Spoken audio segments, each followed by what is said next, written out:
A beautiful day here at the meeting place of heaven and earth.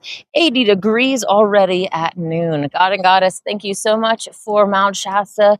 Thank you so much for the fresh water that we enjoy here, for all of the amazing land and everything, all the energy that is here. I'm definitely appreciative for the water being back from Florence. Thank you so much for the safe travels and all of the fun that we had this past week up there with our brothers and sisters. Thank you so much for everything that you continue to bless us with. And yes, help us to plant seeds of truth with love and kindness so that we can uplift this fallen world and make it a golden age paradise for all beings to enjoy.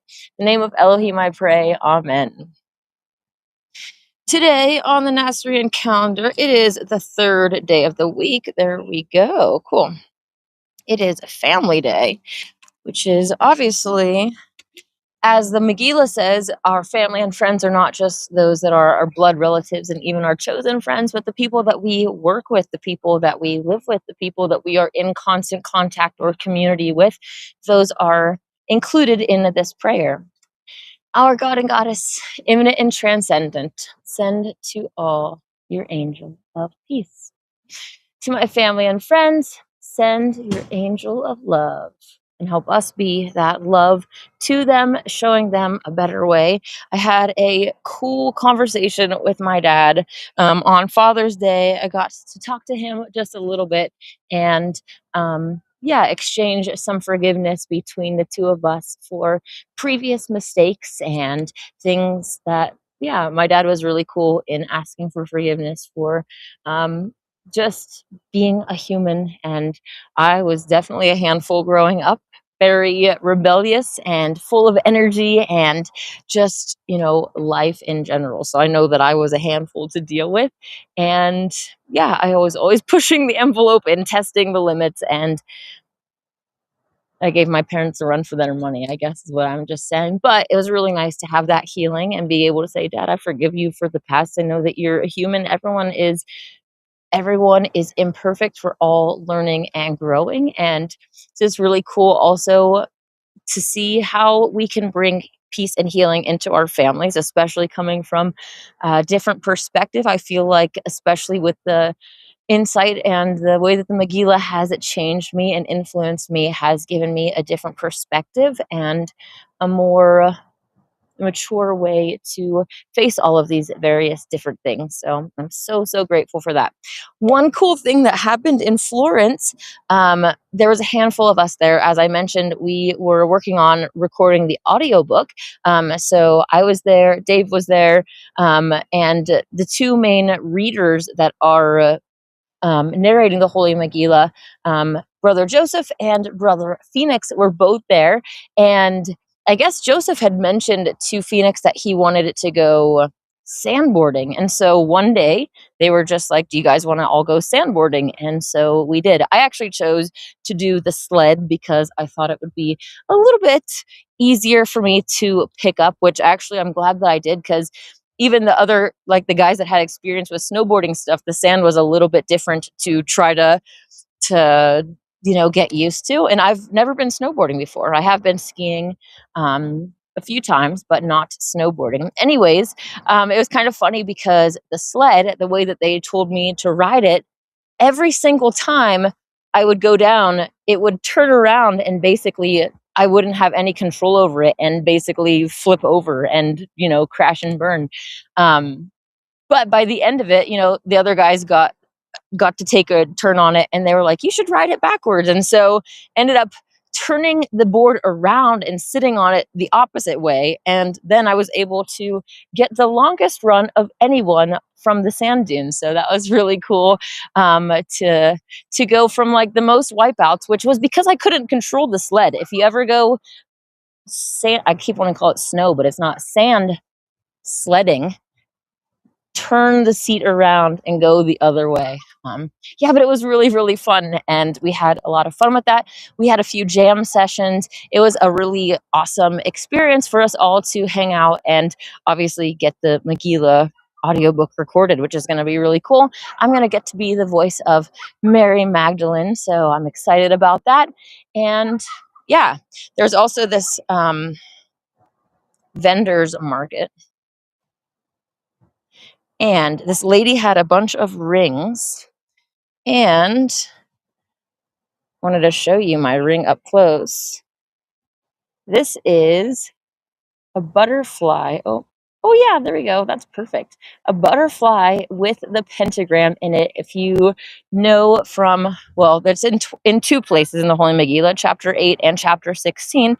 Chapter 16 kind of goes into the star of compassion, star of kindness, but this was literally given to them their first day of butterfly school. So how cool to have a literal butterfly school necklace or ring, goodness gracious, some sort of jewelry, whatever, with a pentagram in it. I'm so excited about that. Hey MD, how's it going? How are you, sister? Good, very good.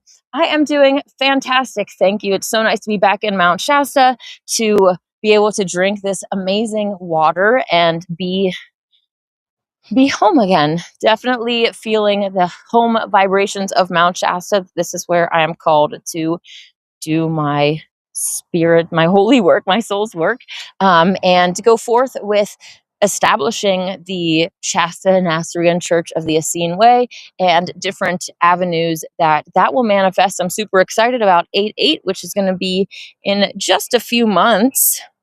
August 8th is a really big, at least around here. I actually didn't even know really about it. And so I came to Mount Shasta.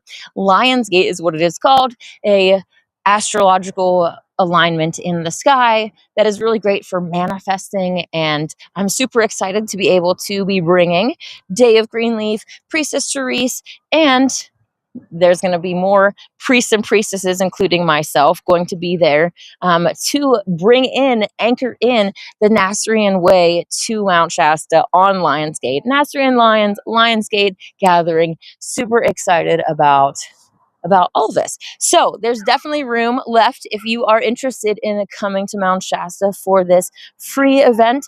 I've gotten to interact with a few new people that have RSVP'd, and I'm super excited about I need to make sure that my poster is still hung up at Berryvale. But anyways, if you're interested in coming, I would love to have you there with us. The private event for Megillah lovers only has filled up. The last time that we were just in church, a handful of other people, were confirming that they were coming. So it's going to be really cool. When I told everyone that we were going to be planning something here in Mount Shasta, they were just super excited. Like, everyone wants to come to Mount Shasta. So many people are feeling the draw to come to this holy mountain. What will be the holy mountain, the holy mountain of peace. Let us go and, reconnect this fallen world with El Cush and experience that golden age, this heavenly paradise that this world was supposed to be. It was the world. The world was one of the heavens, right? We hear about the seventh heavens, which we could talk about later.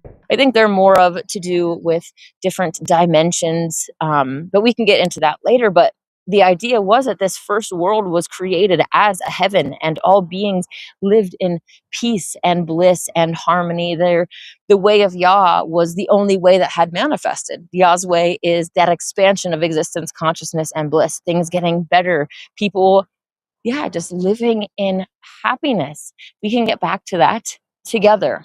Hopefully you are on board with that and we can start manifesting. I actually just heard this morning that yesterday at the Mount Shasta City Council meeting, it was brought up that there has been a proposal by an unnamed entity. That's what they actually called just kind of interesting knowing that the seraphim artificials are connected to these data centers, and basically that's their home, right? So this entity has inquired the city of Mount Shasta if it can move in to an old, it was owned by Crystal Geiser, that bottling company, but they never were able to get it up and running, apparently. It's like right at the base of the mountain, and when it was presented, the council members were, saying no, but we all know that unfortunately, there are reasons that people might change their mind. So they're supposed to be meeting with this entity about the proposed data center this week. So if you can keep Mount Shasta in your prayers. If you are willing to call city council members and tell them that we don't want this in Mount Shasta, I would definitely support that. We might get some sort of little protest or something going here to raise awareness and get people talking about it, because we definitely do not want that here. And there has been success in other cities where people protest and actually, are able to get what they want. And the powers that be are corrupt, and they are the ones that are pushing this. So yeah, we have to work within the parameters that we have, but we can definitely do things on a small local level. So I'll definitely keep you updated on that as I know more. Osiris, dragons are the most powerful creatures in existence. Only they are celestial. Well, we could definitely talk about that in the future. And it's really interesting how the Megillah talks about the dragons and how they are, most of the ancient dragons are now seraphim artificials, having mated themselves with metal. It also talks about how in the end days, there will be this war with dragons, basically, and that's how they will reveal themselves. So, very interesting stuff. But yeah, they are very powerful, and unfortunately, many do not use that power for good. Not to say that all dragons are bad, of course. Definitely not. We're not demonizing any species here. And this comment is just froze my computer. This is not a computer, but that's okay.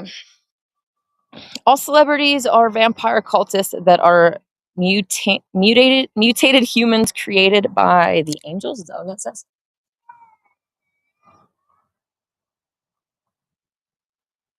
Humans created by chaos magic. Interesting. Well, I definitely agree that they are vampiric in nature, and we're living in this Truman Show where all of these famous people are basically putting on a show for us and helping to corrupt and guide humanity in a certain way, which is ultimately towards this artificial future, right? And we've already known that celebs for a very long time, right? They're artificial forever. Who wants to keep up with the Kardashians when they're all plastics? I mean, that's been something from very long ago, right? We know that they are not real. So, yes, I would love to talk more about these topics. Maybe I got to check my schedule, but maybe tomorrow at 3:30 we could do an actual live stream where we talk about the conspiracies. I know I've been MIA. I'm still working on the next chapter of slides, and I apologize, but I've also been having a lot of fun and making some great connections with the Nazarene brothers and sisters up in Florence, and getting to help and serve and just all of those great things. So yeah, it's been a really good time and very fulfilling. Church service, we talked a lot about the sun. A lot. The whole service was about the sun because it was on the summer solstice. And yeah, it has definitely encouraged me to go out and be in the sun at least 15 minutes a day. Having the sun on you, it will help cure sicknesses of all different types. Literally, the sun is so healing for us. Not just that, but we can get inspiration and a connection to the divine through that connection to the sun. So just sitting out there in silent solar receptivity, just sitting. And what I was doing earlier today was imagining the river of light that comes into all beings through our crown, actually directly connecting to the sun, and Abraham and Sarah in the sun, and all of the beings, right? It's Hashem. So just something that I was doing today and feeling inspired, and hopefully you will feel inspired too to get out in the sun. I will be back here with you tomorrow, and we'll see what for. I hope that you have a wonderful day. May God and the Goddess bless you. Oh, hey, Dave. Dave says, pretty day in Shasta. Say no to any data centers, especially in Mount Shasta. Yes, it is a really beautiful day here. Let's see how much it's still 80, but it's going to be 85 here today. I have my swimsuit on, so I'm thinking about heading over to the lake. But like Dave says, say no to data centers everywhere, especially in Mount Shasta here at the meeting place of heaven and earth. We should just be going around and saying no ChatGPT in Mount Shasta, just chanting him. Obviously, ChatGPT is only one of the problems, but it never mind. Have a great day.